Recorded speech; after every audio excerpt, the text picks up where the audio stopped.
friends, today let's talk about this two voice letter. These two letters make same sound, but the way it is articulated is different. Let us see how. Letter V makes a sound when the bottom lip touches the teeth, making a small passage for air, like V, V, as in van, love, give.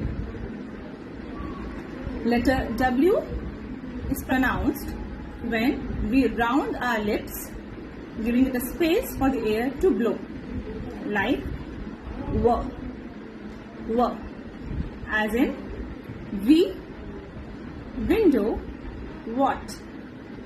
Hope this tip was very useful, and to know more such tips, please join my upcoming classes, especially for the kids, where the child can learn and understand the concept of phonics, and it will be useful for him to read. But don't forget to subscribe and follow for more such videos. Bye bye.